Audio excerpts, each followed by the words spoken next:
Hey, what's up guys? For today's mini vlog, samahan niyo ako din ay sa may gilid ng kalsada. Ay sadyang sa tunay, pag minamalas ay masisiraan pa. Kung kailan pa uwi na ay, nako po, Diyos Mariusay.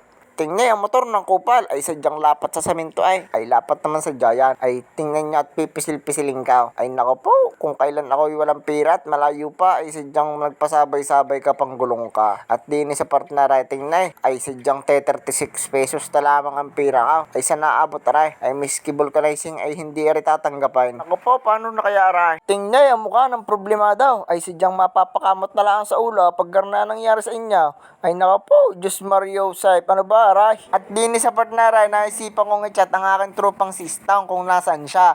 Yung sabi ba naman sa akin, house sleep well, coming soon, everlasting of God and good, yes or no? Ano bang sinasabi mo? Ako'y puntahan mo na din usap na at ako'y naplatan. Dito na ako sa altura, wala naman akong pambiling interior, ay wala daw din siyang pira. Sabi ko yung manghiram muna sa amin, ay walang tao sa amin. Kaya yaw, nanghiram muna sa kanyang lula. At din sa part na aray, ako'y nagtulak muna na nagtulak. Ay sadyang sa tunay, kanina pa ako nagtutulak din ay ngayon lang ako nagbidya. Aray, pinrun cam ko muna para makita niya ang gulong na naggugulong. Ay baka sabihin niya ako'y nagyayabang laang. Tingnan, ang gulong na naggugulong.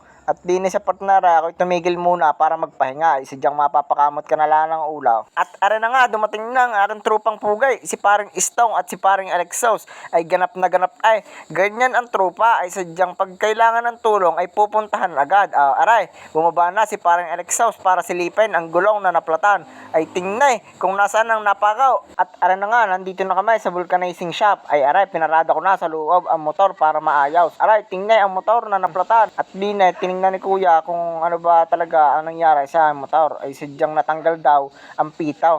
Aray, ang dalawa kong tropang pugay. Natanggal ang pitaw sa may interior mismo. Kaya yon, kailangan palta ng bagaw. Ay nakapaw, Diyos Mario Joseph, ay kalaking gastos na rin. Aray, tingnan muna, mukha ng problema daw. Ay sadyang napapakamot sa uli. Ay pagkakapugi pa naman din. At aray, tingnan ang interior na natanggal ang pitaw. Ay sadyang sa tunay, ay sadyang papalitin na.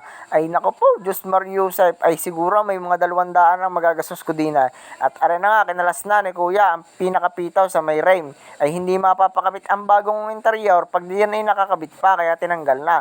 At aray, kinapa ni kuya ay pagkakagaling mo naman sadyang kumapaay, kapaay kung nasaan ang pakaw. At din sa partnera ay hindi ko namalayan ay nakakabit na pala ang interior na bagaw. At yung luma ay natanggal na.